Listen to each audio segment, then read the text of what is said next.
Aynı duyguları paylaştığınız için zaman ve mekanın ötesindeki bir bilgi alanında bulunan herkesle ve her şeyle enerji anlamında bağlısınız.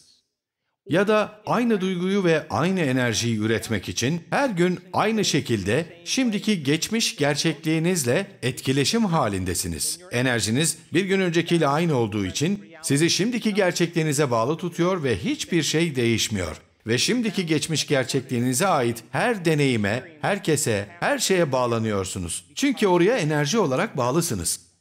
Peki bu duygudan kurtulup özgür kalırsanız, birbirine bağlanmış iki atomu ayırıp bir molekül oluşturmak için ne gerekir? Ne gerekir? Enerji gerekir. O bağları enerji koparır. Enerjinizi değiştirerek bağınızı koparmaya başladığınızda, şimdiki gerçekliğinizdeki her kişiyle, her şeyle bağlarınızı kopartıyorsunuz. Ve parçacık denen aynı bilgi kalıpları içinde donmuş gerçekliğinizin olasılığa dönmesini sağlıyor ve buna yol açıyorsunuz. Bunu kaç kişi anladı? Ve şimdi hayatınız artık düzensizlik durumuna geçiş yaptı ki bu normaldir. Yaratıma başlama döneminde çok normaldir. O enerjiyi kullanıp yönlendirmek istiyorsanız, tam da şimdi yeni bir geleceği gözlemlemeye başlamak için net bir niyetle kullanabilirsiniz. Dünyanın her yerinde bunu yapanlar var. O duygunun artık içlerinde yaşamadığını anlayan, hisseden, bilen insanlar var. Onlar şu anki gerçekliklerine bağlı değiller, gelecekteler. Hayatlarına geri dönerler ve bir sorun olduğunda, problem ve şartlar akıllarını duygusal anlamda çelemez. Çünkü artık bunlara bağlı değillerdir. Kendilerini aşmışlardır.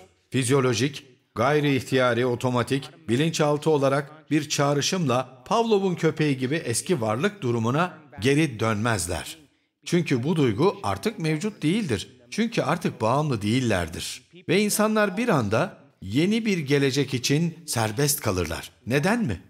Çünkü duyguların üstesinden geldiler. Artık geçmişe bağlı değiller. Ve ruhları uyandı. Ruhları onlara daha önce hiç düşünmedikleri olasılıklar hakkında fikir vermeye başladı. Daha önce düşünemezlerdi. Çünkü geçmiş yaşamlarıyla bağlantılıydılar.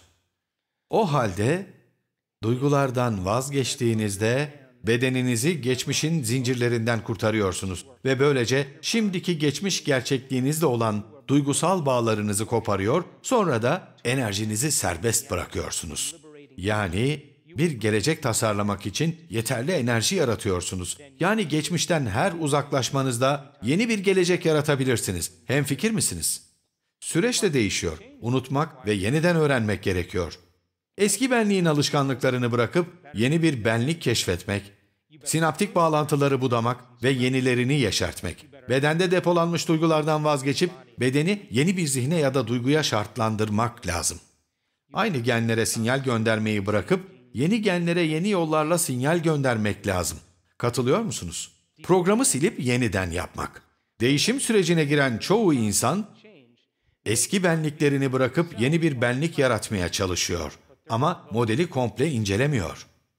Hayatınızda değişiklikler yapacaksanız ki hepiniz bunu yaptınız, değişiklik yapmaya karar verdiğinizde kimseyi görmek istemediğinizi fark ettiniz mi? Bir yere gitmek, bir şey yapmak yerine tek başınıza oturmak ve artık neler yapmayacağınızı düşünmek istediniz mi? Artık aynı seçimleri yapmadığınızı görmeye başlıyorsunuz. Boş ver, yarın başlarsın ya da böyle yapmanın bir sebebi var diyen eski düşüncelerle farkındalığınızdan vazgeçmiyorsunuz. Ve aynı duygulara yol açan belli düşünceleri, davranışları, seçimleri ve deneyimleri ayırt etmeye başlıyorsunuz ve kendi kendinize bugün enerjimi bütün gün koruyacağım diyorsunuz. Bilinçsizce davranmayacağım. Bir karar vereceğim ve bedenim yeni bir zihne cevap vermeye başlayacak. Bundan sonra o gün nasıl biri olacağınızı düşünmeye başlıyorsunuz. Ne seçimler yapacağınızı, ne işler yapacağınızı, nasıl hissedeceğinizi bu vizyonu zihninizde canlandırıyor ve bedeninize gelecekten bir numune sunup tattırıyorsunuz. Bizim meditasyonda yaptığımız şey bu. İşte bu kadar basit.